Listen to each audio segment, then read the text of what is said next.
Hi, this is Kentucky Governor Matt Bevin. Thank you for tuning in. A number of you have been waiting for this conversation to begin, as have I.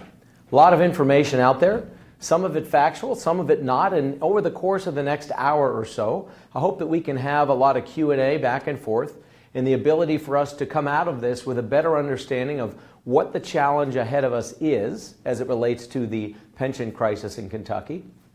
What are the things we can do? What are the things we can't do? And what are the things that the legislature and my administration intend to do to ensure that we can fulfill the promise that we've made to our retired workers and to those that are still working?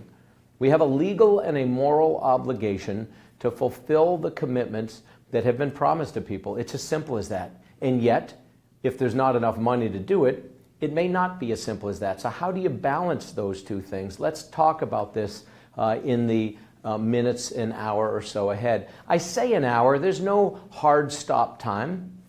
If your questions drive us beyond that and the questions are not being repetitive, we'll go as long as it takes. This is your time. I'm grateful to the thousands of you that are already tuned in and others that will be tying in through Facebook Live. This is an incredible medium whereby you can reach out directly with questions. There are people in the room right next to where I'm sitting that will be going through those questions, but I also had sent out an email quite some time ago asking for your feedback even in advance. And so we'll start out in a moment with some of the responses that we got to folks. If you take a look at this was an example from somebody by the name of Corinne Ellis. This is an example of what's not helpful. You can fill in the blanks out of respect for Corinne. I'm going to be more gracious than was her response. This was from a public email address, from her public email address to my own, telling me to please don't effing email her again. These are the kind of things that are not helpful to this discourse. This does not encourage good dialogue. This is somebody who is an educator at a middle school here in Kentucky. That concerns me at a whole nother level that I won't even get into. But I'm grateful for the fact that that was the rare exception. More of it than there should have been, but 90% of you, I would say at least, were constructive, had thoughtful questions, thoughtful ideas, things you wanted to know. A good example of which was this one from Molly Johanneman.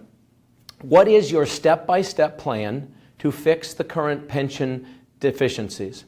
How are you going to ensure that hardworking people with longevity are taken care of? This is the $64,000 question. How do we balance the obligations, the promises that have been made? There are three groups that we have to think about. Number one, the people that are already retired. They retired under the assumption that certain promises were going to be met. Those of you that are working right now have been working under the assumption that certain promises were going to be met. Those that are not yet employed have an expectation that when they enter employment, that they understand how their ability to save for retirement and to have monies saved on their behalf for retirement are going to be met. Those are the three groups we have to make a promise to. Here's what I will say. I can't speak in advance for what the legislature and my administration are going to come to as a solution. But we are determined to work together to make this work. I have been in extended conversation with members in our House and our Senate, and to a person, speaking for myself, but also speaking for them. We want to save the pension system. Simple as that. That's what we want to do. What we are not going to do in order to save it is to be knee-jerk reaction, to do things that are frankly inappropriate in the short term to try to cut corners. There have been promises made. We are going to keep those promises. One of the things that we are not going to do is we're not going to take things from people that have already been earned.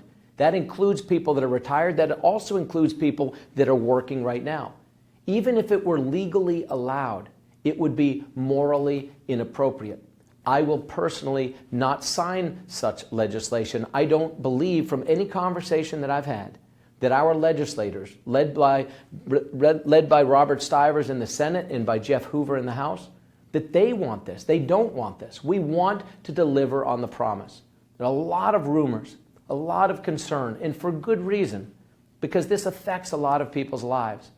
Just today, the PFM came out with a report They're a third-party consultant that was hired 2 years ago by the state. The legislature allocated money saying we want somebody to look into this plan. Over the course of the last year, this group has been studying all of our pension plans in great detail. And in the course of studying these in great detail, they have decided that there are certain recommendations that they would provide to us. Those recommendations have been provided in several different reports. One of those reports came out today. I will say this right now, without a crystal ball as to what will be the end result. I've had a chance to look at this report at a 30,000-foot level. And I will say this, there's good ideas in there.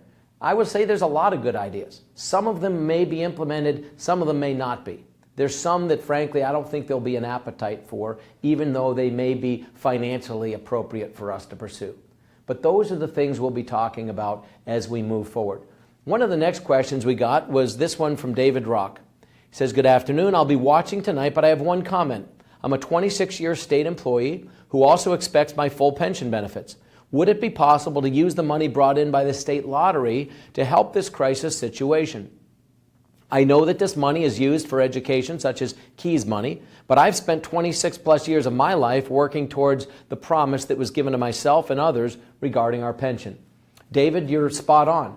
You are literally an example of those that I'm hoping to communicate with tonight. There has been work done by you and others with an expectation of things on the other end.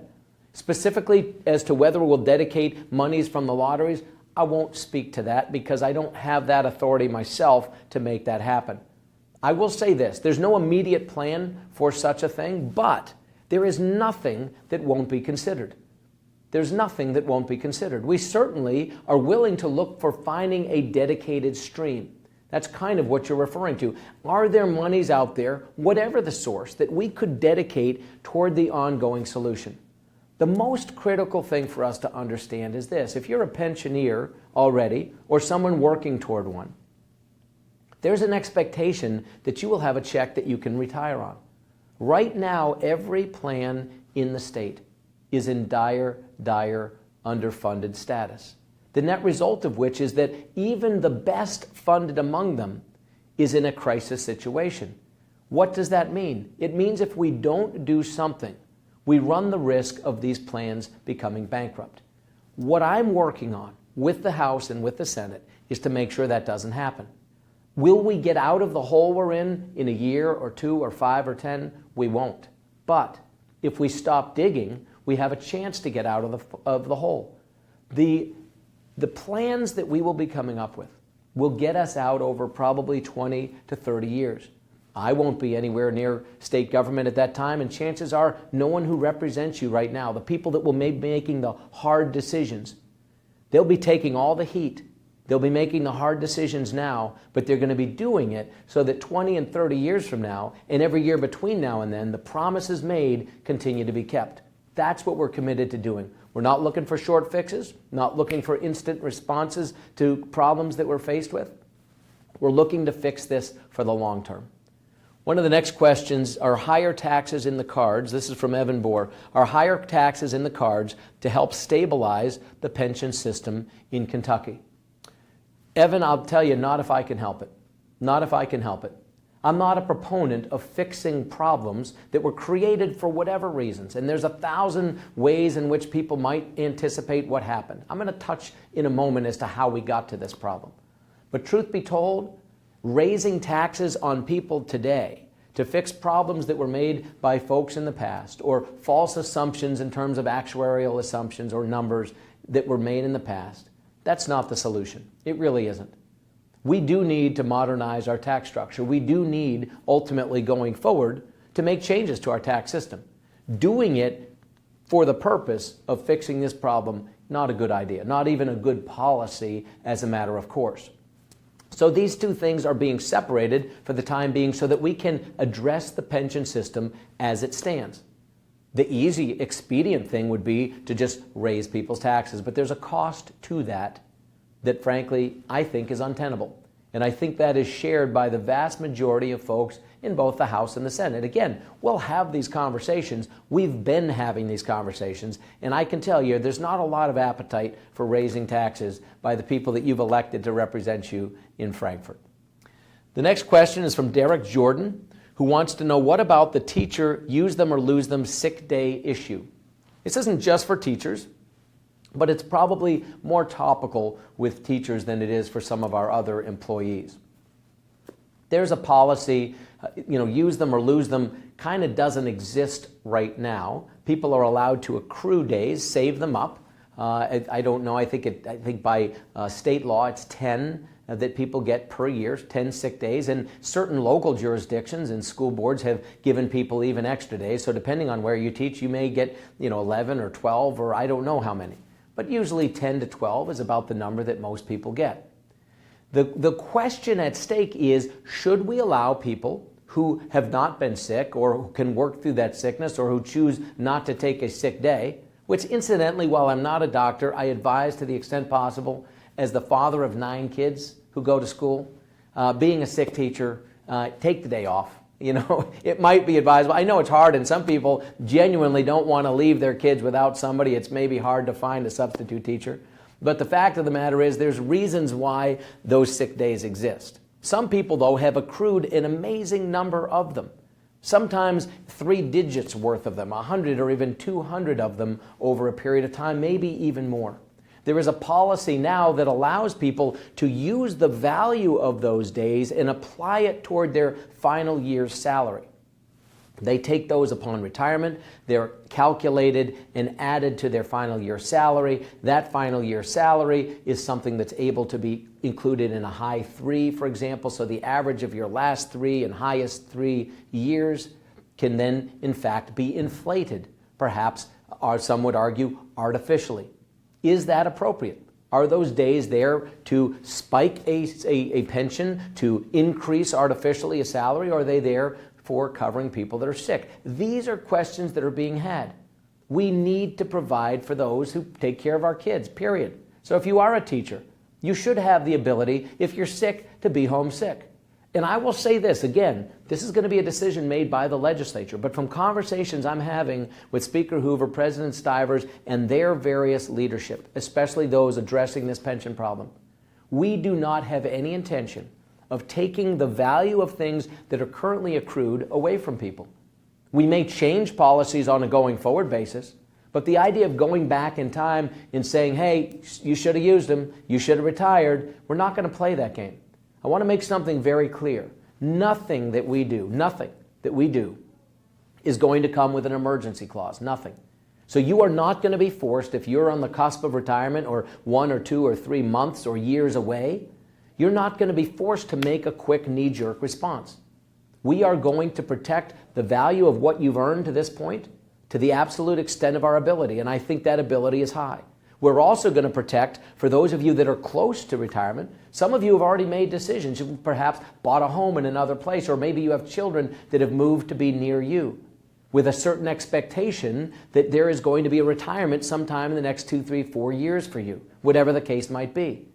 If in fact this is the case for you, you should not be alarmed that suddenly a wall is going to be erected and you're going to be trapped inside and have no choice. There will be no emergency clause. There will be no quick, you better make a decision now or you're going to lose certain value.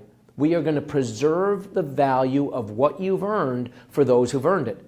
The real crux of what we're wrestling with is how do we make changes that are fair to all concerned and affordable so that the system can be maintained going forward. And so the value of the promise that has been made is actually worth something. That's what we're going to be wrestling with as we talk about this in response to this latest PFM report.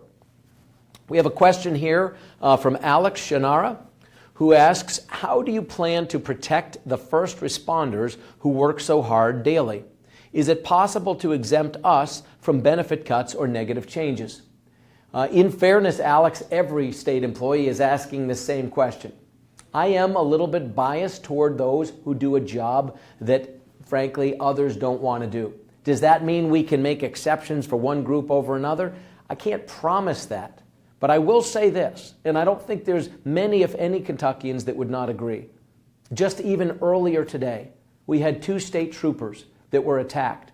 One was stabbed in the head and in the arm.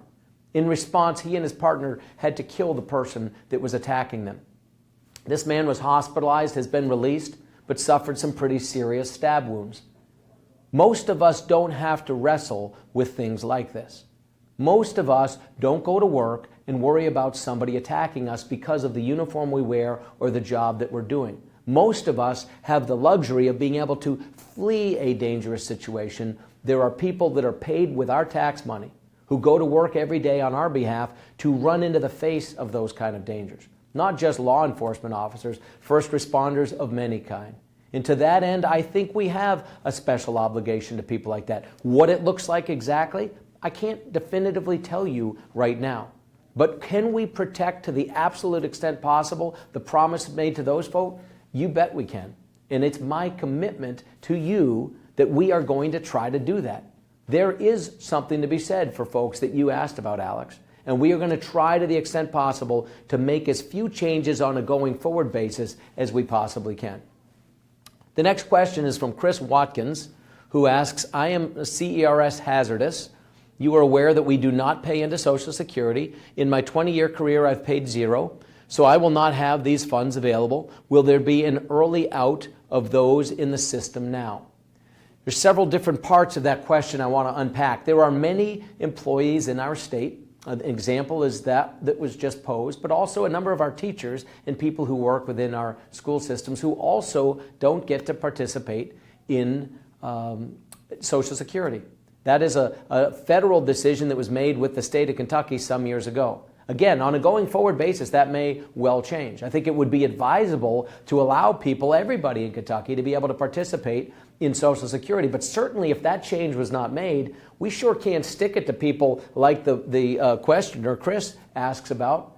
It would be absolutely wrong to send a person who was never allowed to save for Social Security, who's not eligible to draw down Social Security, and send them out there with no backstop from the state and say, hey, good luck to you. We're not going to do that. That's just morally wrong. Even if it were legally allowed, it's morally wrong. Who would want that done to us? I wouldn't. I don't imagine any other person with a straight face would like it done to themselves. And so we're going to take care of our fellow Kentuckians because that's the way we do things in this state. I will say this.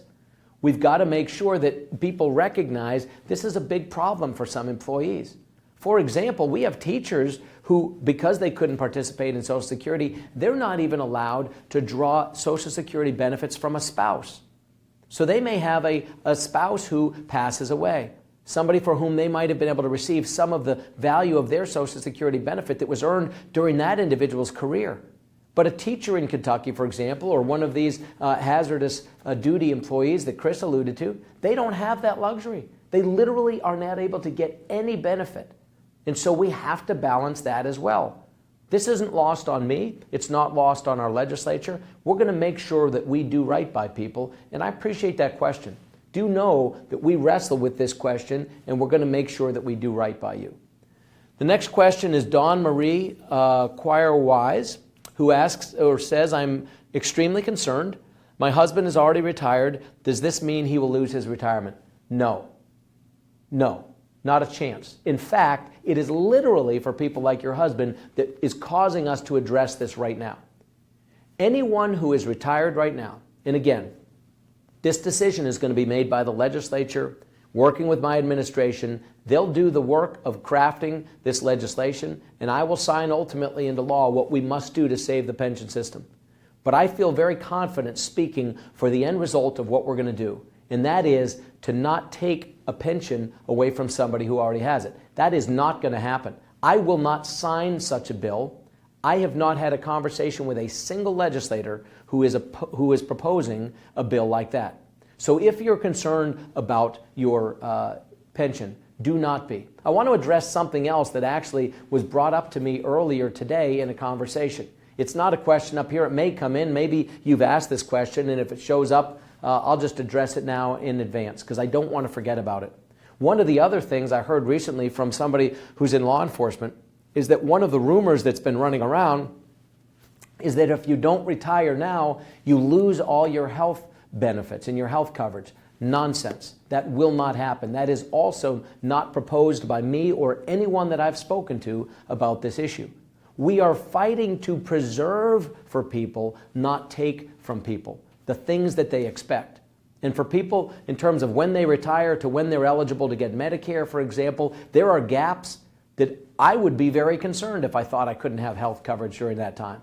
If I would be concerned and I'm trying to treat people the way I want to be treated, I'm going to put myself in that person's shoes, and as governor of this state, and I know our legislators feel the same way. I mean, I've personally talked with Jeff Hoover and Robert Stivers and their teams about this, and we want to make sure that people don't have reason to be financially afraid. We are going to save this pension system, and your husband should have no concern, nor should you, about losing the pension benefits that he has accrued thus far.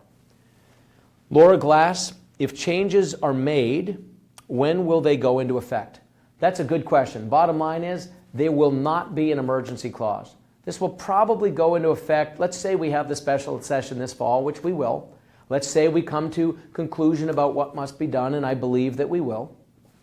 I don't see this going into effect until top of the year, maybe at the earliest. I would be remiss to try to pick the date. Maybe we wait till the end of the fiscal year, which is June 30th. There's been no determination on that yet. The only thing I can guarantee you is that it will not go into effect immediately. That I can promise you. As to when it goes into effect, it'll be some weeks and months and or quarters down the road from when the final determination is made. People will have ample opportunity to thoughtfully look at what has been done. And I will say this again, I don't want to overpromise or speak for the legislature, but we are also trying to preserve this same capability, as I said earlier, to those that are within a few years of retirement. We don't want to force you to make a knee-jerk reaction and then retire and wish you hadn't 2 and 3 months down the road when you realize that you didn't need to. If you have the kind of experience that allows you to be able to be retired, chances are you're a valuable asset to this state, and we'd like to keep you. But I want you to be able to make that decision for yourself and not have me or anyone in state government make that decision for you. The time will be made available to you to make that thoughtful decision. The next question is from Braden Lacefield, who wants to know, why can't the county employee pension system keep their current system, as it is much more well kept than the state system? This is referring to CERS, which is right now sort of a part of KERS. KERS, everyone knows, is the KERS non-hazardous plan, is the worst funded of all the plans. But even that county plan is well under 60% funded. It's some 50 some odd percent funded. The KERS non-hazardous plan, the worst one of all, that's somewhere between 9 and 16% funding depending on what assumptions you use, that one itself was 50 something percent funded just as recently as 2009. The biggest issue, and I haven't touched on this yet, and it's worth it if you bear with me, let me explain one thing. There's a lot of people upset as to how we got here. What caused this problem? Who didn't do what? Who didn't fund what? Who took money from where? The reality is this. There was not anything overly nefarious done on the part of people. What was done was two things. Number one, a use of bogus numbers. And shame on our actuaries for having perpetuated this idea that payroll growth was increasing when in fact everyone knew that it was decreasing. Payroll has not been going up in state government for more than a decade. It's been going down. And we've been assuming that it's going up, which was a false assumption. We've also been assuming that we're getting rates of return with our investments in the market that we've not been getting. So those two things, assuming a higher rate of return, assuming growth of people paying into the system, those two things lured us into thinking we weren't as in bad shape as we actually are. By being lured into that, and some people I would dare to say probably wanted to be lured into that. Because by being lured into that false assumption, it meant what? It meant we had to put less money in. If the problem's not so big, we don't have to put in so much money. And so the actuaries and the people who were making the decisions on the KERS board, the vast majority of whom have been replaced with competent people, were basically making assumptions that were faulty. And we had an accountant and an actuary that was, frankly, I believe, criminally negligent with respect to the responsibility they had to bring good information. And they allowed this perpetuation of misinformation to continue.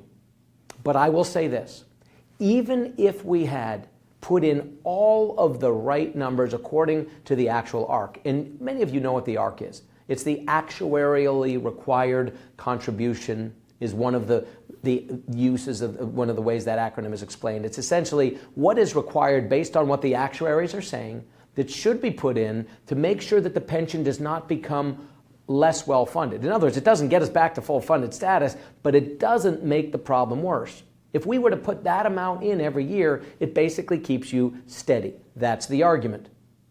We have, in the previous administration, one time in 8 years, did they actually put in the actuarially required contribution.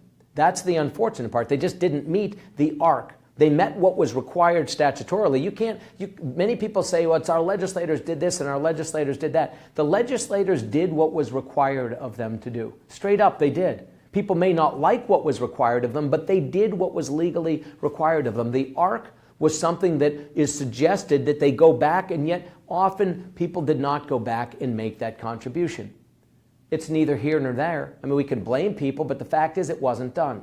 However, if it had been done, if every single time the ARC was proposed, the ARC was paid, we still would have only fit, of the underfunded status that we have, only 16%, 16% of it, 16% would have actually been accounted for by making the ARC. So instead of being 100% of the hole we're in, we'd have been in a hole that was 84% of the size. People say, how is that possible? I thought if we made the ARC, there would be no hole. What we did not take into consideration is demographics. And by demographics, it's a big word that not all of us use every day, including myself, but this is what it means in a nutshell. When these pension plans were set up, you had 7, 8, 9 employees for every retiree. It was like this. It was a pyramid. The employee that was retired was at the top. And there were 5, 6, 7, 8, 9 people at the bottom. And then as time went by and baby boomers began to retire and fewer people came into the system, there were 4, 5, 6, and then 3, 4, 5, and then 2, 3, 1, and then 2, and then 1.5. And we literally have systems now where you have individuals, you may have less than one person per retiree in some of our plans, even among teachers, which is one of the more well-funded plans, even though it's severely underfunded at 50 some odd percent. There's less than 1.5 active teachers right now in Kentucky for every retiree. How can a teacher who's making $40,000 a year, just to pick a number, how can they save for their own retirement and pay a benefit to another teacher who's retired who may be making $40,000 a year in retirement? How is that possible? Mathematically, it's impossible. Where we in Kentucky went wrong, previous administrations who kept kicking this can and kicking this can and kicking this can down the road, where did they go wrong? Where did our actuaries drop the ball by not sounding the alarm? By recognizing the fact that an aging population and more people retiring than coming in was creating a cliff that we were not going to survive if we didn't address. That's the problem. So even if we'd met every ARC that was ever suggested, we'd still be in a hole 84% the size of the hole we're in right now. Would it be better than 100% hole? Of course. But it would still be a crisis, and that's why we're addressing this situation. The next question comes from Paula Setzer-Kissick, who wants to know, over 40% of current teachers can retire this very today. How does that help the pension system if everyone chooses to leave? It wouldn't help the pension system, but it doesn't frankly hurt the pension system necessarily either. It really doesn't. The problem is the problem still exists. It was interesting to me. I saw recently that there have been these kind of posts put out there essentially threatening that all these people could retire. 13,400 teachers could retire today if they were so inclined. I don't assume that this is intended to be a threat to people, but frankly, if a teacher thinks so little of their responsibility and their obligation to their students and the families that they're responsible to, that they would literally walk out on their classroom in their own self-interest, that's an unfortunate decision that I would certainly hope that a teacher would not make. Our job, as I've said already, is to create an environment where that's not even a temptation. There's really no advantage to doing that.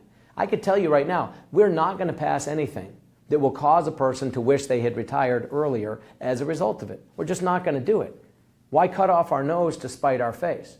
But I will say this, if you happen to be a teacher who would walk out on your classroom in order to serve what's in your own personal best interest at the expense of your children, you probably should retire. I'm being completely serious. If that's truly where you are at this stage in your career, I wouldn't suggest that being in the classroom is probably the best use of your time. And yet I know for a fact that almost all of you teachers that are watching this don't think that way. Certainly thinking about even my own children's teachers, I'm grateful to those teachers for whom this is a true calling and a true passion. Thank you for that. There's literally no amount of money we could pay you to keep up with all of our kids day in and day out, and I personally thank you for that. And I know this isn't a temptation for you, but I want to make sure that there's no reason for it to be for anyone based on the decisions that we make. There's a question here from Gretchen Marshall, who writes, public employees take lower salaries than what they could make in the private sector in exchange for pension benefits. If pension benefits are reduced, will the state be looking to equalize state salaries with their counterparts in the private sector? Certainly that would be a possibility. I would say this to anybody in the private sector or public sector. Go where you can be best compensated for the value you bring to the equation. I'm grateful for the fact that many people do work in government because they want to help their fellow citizens. And I'm grateful. That should be, public service should be exactly that, serving the public. Not what's in it for ourselves individually. But I will say this, I would like to see fewer people working in state government and them making more money. I don't want us to have to settle for people who can't make as much in the outside world, or don't choose to, or may not have the qualifications to. We have many people in state government who could make as much or more in the outside world. But I'll tell you what, I want them to be able to make as much in state government as we have the ability to pay them. I don't want it to be such a sacrifice that we have to compromise on the quality of applicants or the number of applicants. And so I appreciate that question, I really do. I'd like to see government doing as few things as possible, doing them as well as possible, and paying people as much as possible in order to get that job done. We have a question here from Derek Bonifer, who says, do you support pension obligation bonds as part of the solution? One of the issues we have to understand, and this is a pension obligation bond, is the state would issue a bond that would require the taxpayers of the future to pay it off in order to put monies into the system now. I mean, I think that is what this question is asking me. If in fact it is, that's been proposed in the past, that we would borrow money, that we would bond it, that we would use that money to shore up the pension system. But truth be told, we couldn't even begin as a state to borrow the kind of money needed to actually fully fund our pension system. We really don't have the credit worthiness. We have actually in recent years and even in recent months been downgraded. There are several major rating agencies. You've heard of them, S&P, Moody's, Fitch's. These are people who look at different organizations, different states, whatever the case might be, people who issue bonds, different corporations. One of those entities that could issue a bond, to the question we were just asked, would be the state of Kentucky. But frankly, our credit rating has been downgraded and downgraded and downgraded. We're at the bottom end of investment grade, and that's starting to push the envelope. We run the very real risk of being downgraded to junk status. If we were downgraded to junk status, then our ability to even borrow money at rates that we could afford to pay back are very limited. We also have a certain borrowing threshold. And what I mean by that, a threshold at which people believe we'll pay them back. We have a fair amount of debt already in this state. We're already paying off a lot of bonds. Some for very good things, some maybe more questionable. But the bottom line is they're still there. We still have an obligation to pay them. We still are expected to pay them back. And at a certain point, if we issue too many bonds, if we take on too much debt, then we have to pay such interest to get somebody to buy that it becomes counterproductive. So I don't think the solution is to borrow money. Frankly, it is not possible for us to borrow 30 or 40 or 50 or 60 billion dollars. Nobody would lend us that money. Nobody would be confident that we could pay it back. So how much can we borrow? That will be determined by the kind of decisions we make in saving the pension system. If we make concrete decisions, the kind that will get us over 20 and 30 years back to par, the credit rating agencies will take note. Our credit worthiness will rise. Our ability to borrow will rise. Our cost of borrowing will go down. And all of that helps us slowly but surely, step at a time, get out of the hole we're in. That's how we're going to do it. It's not going to happen overnight. We didn't get here overnight. We're not going to fix it overnight. Here's a question from Paul Rister. What retirement benefits are covered by the inviolable contract under the KERS? And this is, I guess, referring to KERS, probably hazardous and non-hazardous. The inviolable contract is a term that's used by many people, and nobody, let's be completely honest, fully knows exactly what it means. And I can be confident in saying that because it's never been fully vetted. What I can tell you, I have no intention of violating anything that is contractually obligated of us. So why would we do that? It will be contested in court and should be. If people are doing something illegal, they should be held to account. I know that our legislature is not proposing this. I'm not proposing this. But truth be told, we don't know what this is as it relates to that contract. So let's figure it out. Let's get wise heads looking at it. I think everybody agrees certain things are absolutely untouchable, others may be touchable, and others are definitely touchable. I mean, let's go at it that way. Let's be thoughtful about what we can or can't do. Here's what I can promise you. We're not taking anything from people that have already been earned. In other words, if you've accrued, days of this, that, or the other thing, you've accrued benefits toward retirement, you've worked 26 years, as was noted by somebody earlier, we're not going to take the value of that away from you. There was a promise made to you, you're going to get that. To the absolute extent of our ability to give it to you, and I believe that ability is high, you are going to get what you've earned thus far. The real question is, what happens from this point forward? What affects the person who's not even an employee yet, or somebody who is not yet at that retirement point? That's where the differences are going to come into place. Taking things back from people, not going to happen. Changing the game and pulling the rug out from somebody who's a few years away from retirement, not going to happen. There's no value in doing that. It creates more trouble for Kentucky than it solves. And even the credit rating agencies, I don't think would appreciate a state making that kind of mayhem, so we don't intend to do it. There's a question here from Melissa Grant. I enjoy being a public servant. However, when I work my tail off for what little I make and the minimal health benefits I get, all while handling government entitlements to able-bodied people who refuse to work, very disheartening. I'll tell you, Melissa, you're not alone. I hear this increasingly. We have over 200,000, maybe 225,000 or so, able-bodied working-age men and women in Kentucky who have no dependents, who choose not to work, who fit the bill of what you're saying. Some for really no reason other than the fact that it's a lifestyle choice. That is going to change of necessity. It isn't fair to you, Melissa. It isn't fair to anyone else in the public sector or the private sector to be funding an able-bodied person who chooses not to work. The value of not working in Kentucky right now is too high. It just is. Does that mean we don't want a safety net? Of course not. We have programs, entitlement programs as they were referred to, that were intended to help those who need help. The blind, the frail, the elderly, those that are truly sick, pregnant women, children, people who need the help of society. That's what those programs are for. That's who I intend to preserve them for.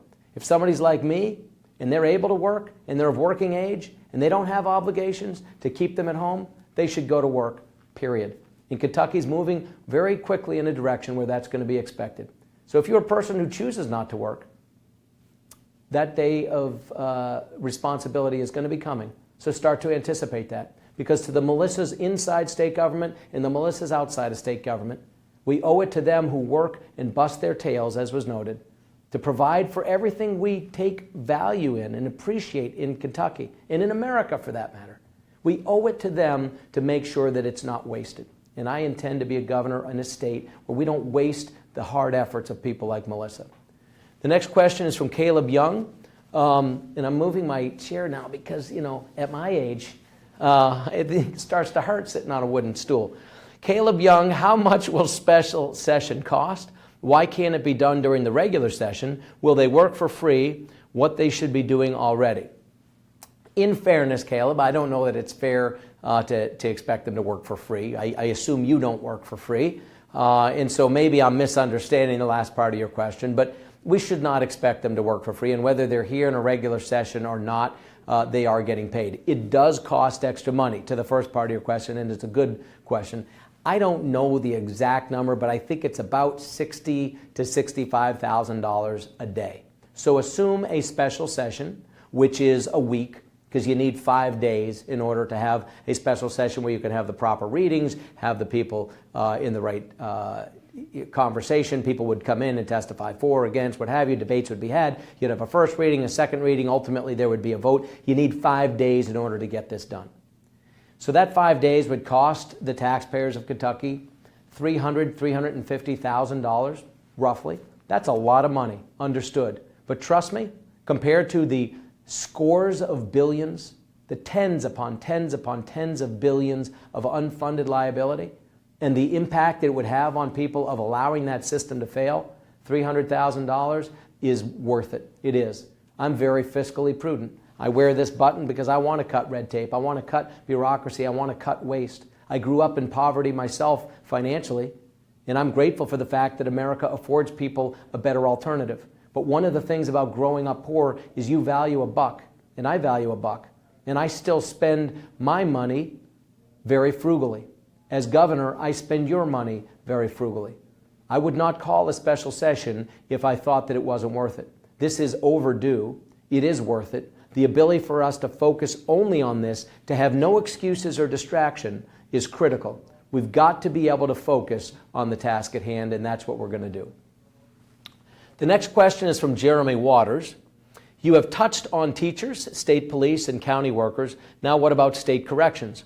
We are in such a crisis already. Do you think that modifying the retirement further will be the final nail in the coffin? No, I mean, I hope it's clear that thus far, while I've specifically mentioned certain groups, there are, of course, social workers, there's correction workers, there's highway workers, there's a lot of folks that maybe I've not specifically mentioned, but that's who we're talking about. There's nobody that we're looking to leave out of this conversation. Being a corrections officer is a thankless task. That is also a brutally hard job, and a thankless job at times because, frankly, it doesn't pay much. For those of you that are out there doing this, thank you for that. Truly, from the bottom of my heart, thank you. I've been inside our prisons. I've met with a number of you. I know how hard you work. I know how dangerous the job can be. It is my intent to make sure we take care of you. I'm not going to change things. If you notice, for corrections workers, since I was elected, we've actually increased pay fairly significantly. Is it still arguably too low by many standards? Yeah, it is. And I wish we could do more for you and for every other state worker. But where we have been able to, we've made increases, and we've done it in acknowledgement of the point that you've said. It is in crisis. And we're trying to make it more easy, not just for you, but for your families as well. There's a lot of concern for the family of corrections workers, just like so many of our other frontline responders. So I intend to save the system for you as well, to make it easier for you to go to work with a sense of comfort that you're going to get what's worth it for you to show up at work, including your retirement benefits. My job is to save those for you. That's the job of our legislature. That's what we're working to do. We want to save the pension systems. Simple as that. For every single worker in the state of Kentucky. The next question is Tanya Howard Warren, who asks, why don't you just give teachers the option to also pay into Social Security like most states? If teachers pay into retirement and Social Security, we could receive both benefits like most other states do for their teachers. Amen. You're absolutely right, and that is my intent, to do everything we can to make that possible on a going forward basis to allow teachers to be able to pay in. But we can't stick it to those who haven't been able to. Let's say you're a teacher who's retired already. You'll never be able to draw on Social Security because of decisions that were previously made. So if we switch to this and expect, well, then that's what they can do. Well, certain people can't take any benefit. Let's say you're a teacher who's teaching right now and you've been in for 25 years and you could retire in the next 2, 3, 4, 5 years. Well, truth be told, you could retire. Let's say we switch to Social Security for teachers tomorrow. Let's just say we did that. Well, heck, the best you're going to get is 2, 3, 4, 5 years of paying in before you're eligible to retire. Guess what? The first 25 years you worked, you'd get no benefit for that. The federal government's not going to give you credit. Well, we sure better be mindful of that. It wouldn't be fair of me to stick it to you or for our legislature to stick it to you, so we're not going to do that. We are literally going to look at what the impact is on the individual basis of each person. Obviously not looking at every single person, but there are broad strokes of people, broad classes of folks. Again, the key is to make sure that people who have earned a benefit get that benefit.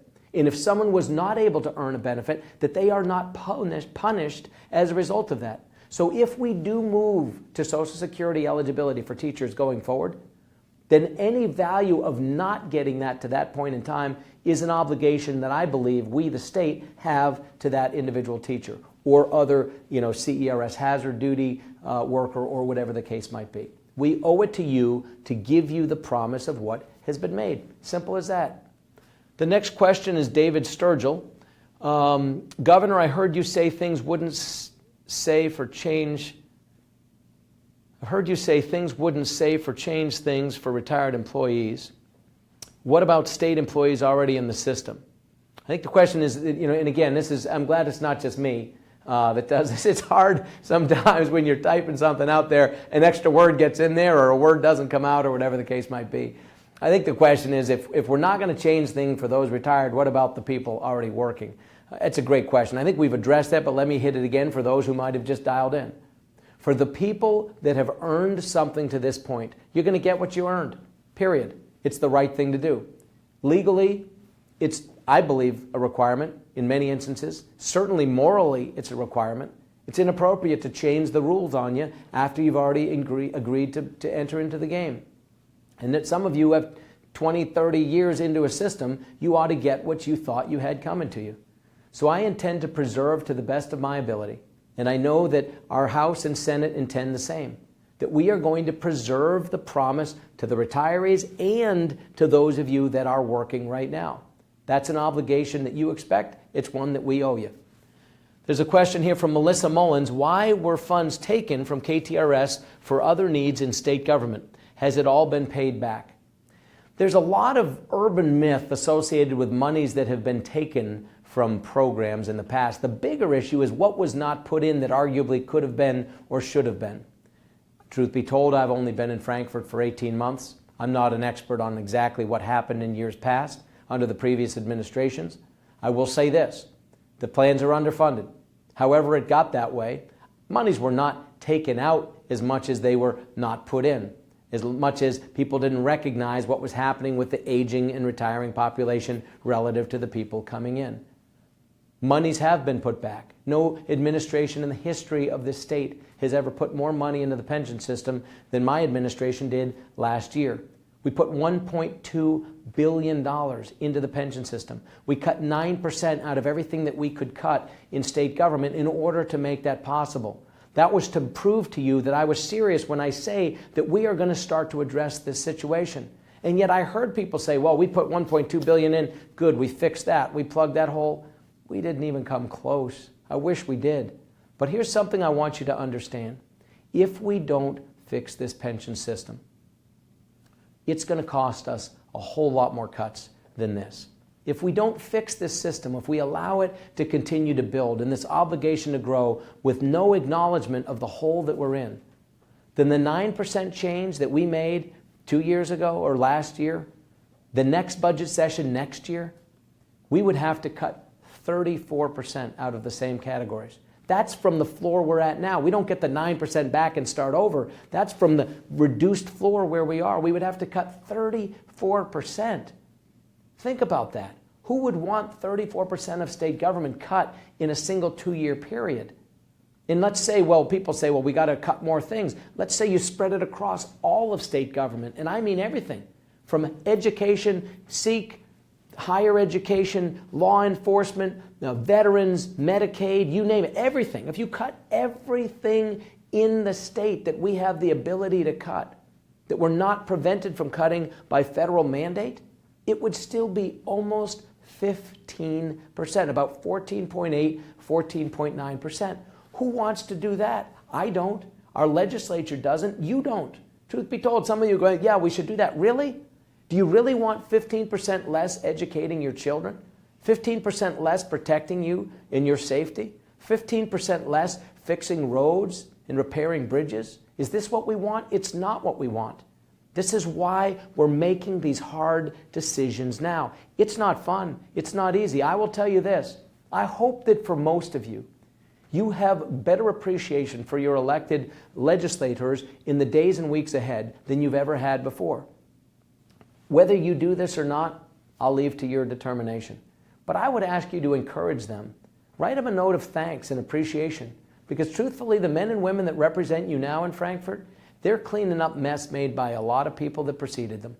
And they're doing this because they care about you.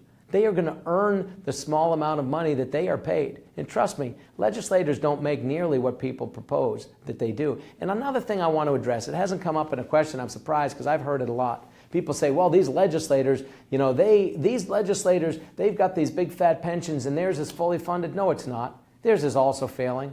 Their pension system is also in dire straits. Is it arguably more well funded than some of the others? Yeah, but they're all in terrible shape. And again, without speaking for our legislators, I know from conversation that I've had with them that they're going to lead by example. You mark my words, they will lead by example. There is nothing that will be proposed on a going forward basis, nothing that we are going to propose to any of our pension systems that our legislators will not expect of themselves and will not do by example. They're going to lead by example. They will insist on it. I will insist on it. You deserve it. That's the way it should work. The next question is from Tommy Williams. Why do government employees get a cushy pension when the rest of us have to work till we are 70? I do want to correct one thing. I kind of touched on it a moment ago. Most people don't get a cushy pension. Some do. Some get varying degrees of cush. Some have played the system. Just recently, literally, there was an individual who retired at 41 years of age and will earn about $80,000 a year in retirement for the rest of their life with full health care benefits. Truth be told, I won't go into specifics, but this person doesn't deserve that money, and many of you are paying for that. Most of you don't get anything close to that. A lot of you are saying, how is that possible? I can't get that. You're right, you can't. The average person in KERS non-hazardous, which is the worst funded plan of them all and covers the most retired people in Kentucky of them all, the average annual benefit is less than $21,000 a year. Total. Gross, $21,000. That's not huge, and so I do want to correct that. It's a fair question because there's a lot of rumor out there about how fat everyone's getting. Some really are, and that shouldn't be allowed.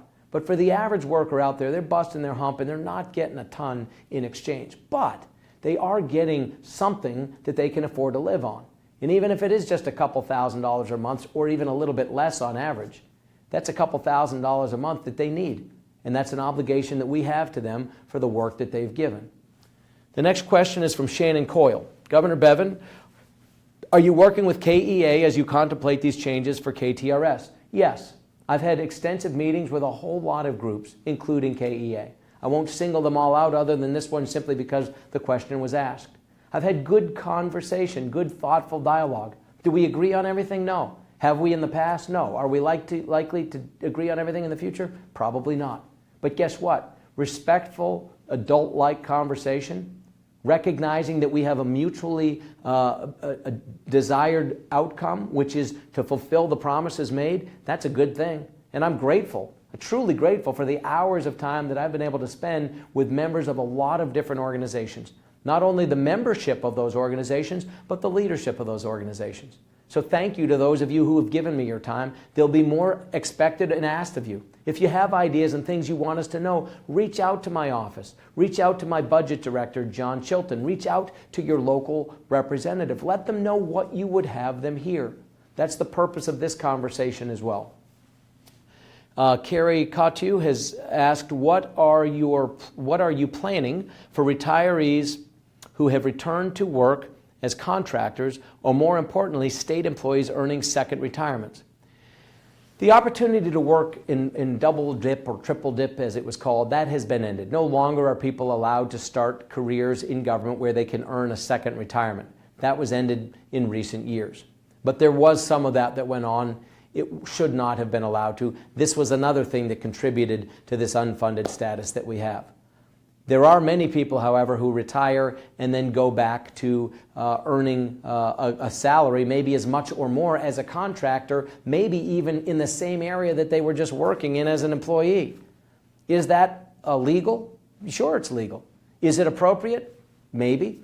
Is it arguably not? Is it perhaps compounding this problem? Potentially so. These are things that our legislators will look at. Does this make these people bad people? No. In fact, some of them are critical to state government. Some of them have knowledge that we need.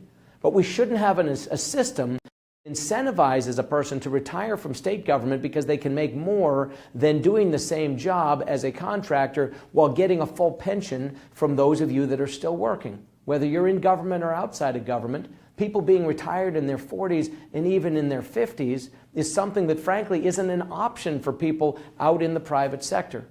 So we have an obligation to honor the pension promise. We do, and we're going to do it. But the bottom line is we have to look at all these things around the edges that are perhaps contributing to why we've gotten into this situation and what is or is not allowed. So all these things are being discussed and will continue to be discussed going forward. From Max Hall wants to know, why wouldn't you do the tax reform first, then do the pension system and know exactly how much money you can accumulate from that, then have proposals for the state workers? I like the logic of this in some measure, but I've literally believe it's even best when flipped around. I'd rather know what the whole is. How big is the obligation? So that when we do get to pension or tax reform, to the extent that it is necessary to raise revenue somehow, then we would have that knowledge in advance. But as I said earlier, and I want to repeat this, I do not intend to sign legislation that would raise taxes to pay for the pension problem. That's not the solution. You don't stick it to our kids and our grandkids for a problem that the people that preceded us made. That's irresponsible. It's wrong, frankly. Who would want to do that to their kid? I don't. So to that end, we're going to fix the pension problem as a standalone problem to the absolute extent of our ability. I use that term intentionally, and I've used it multiple times. There are things we can do legally, and there's things that we can do financially, and we're going to do every one of those that we can do, period. And so that's what we're going to do as a standalone. Tax reform is coming. Mark my words. We exempt more money than we take in the state. If we simply aligned our tax structure with that of the federal government, that would generate significant money without really putting anybody out. People are used to it at the federal level. We as a state could modernize our system tremendously. That's a topic for another day. You can bet we'll probably be having a conversation like this at some point down the road to talk about exactly that. The next question is from Brandon Godby, who asks, how do we design a pension system that is both fiscally responsible and attractive enough to lure our best and brightest citizens into jobs that often require personal sacrifice and an expensive education? That seems to be the $10,000 question. Brandon, I think you're underestimating the value of that question. That's perhaps the $10 billion question. That's really what we're talking about. That is the purpose of this entire conversation.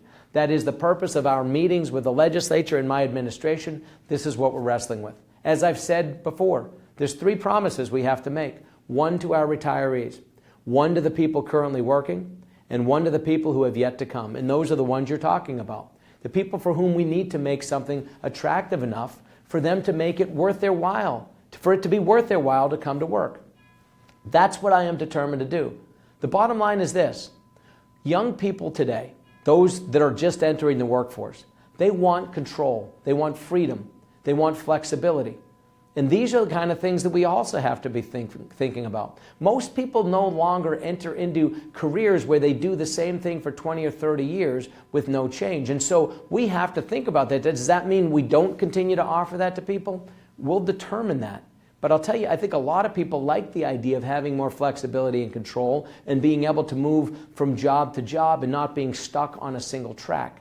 And so that's one of the things that actually makes it more attractive to people. If we can develop a program and a system that actually gives people the freedom, the flexibility, and the financial mobility that they're looking for, I think that's what we're seeking. And that's what we're going to be doing as we develop this going forward. The next question is from Rusty Back, who asks, is the consultant's report what is likely to happen, or will adjustments be made, but not necessarily the off-the-cliff suggestions in the report? It is, I can say without, I mean, again, I don't answer for everybody else who's going to read this report and work with me to come up with a solution. Just from my initial analysis of it, it is not going to be exactly what happens. It's just not, period. They were tasked with the following. They, the consultants, and they did a good job, and I'm grateful to PFM for doing it. They were tasked with coming up with suggestions that were the right financial decisions to make. They didn't take into consideration all the personal capital or the political capital or the emotional capital or all the other things that people in this state have a vested interest in. That wasn't their job. Their job was to look at it from a pure dollars and cents, black and white, standalone standpoint, and that's what they've done. So the fact that they've looked at this from that standpoint is why, in fact, we have something that seems at first blush to be perhaps a little bit harsh. And so we are not going to take it hook, line, and sinker. The fact is, they don't vote. They, the consultants, don't have the ability to decide what happens. That's where your legislature comes into place. That's where I and my administration, my budget director, and the people in my finance cabinet come into place. This is what we have to do. This is our job. We are going to fix this pension system. We're going to save this pension system. It's my promise to you. I'm going to do everything in my power. I will close with this. There has never in the history of America been a pension system as severely underfunded as ours is now.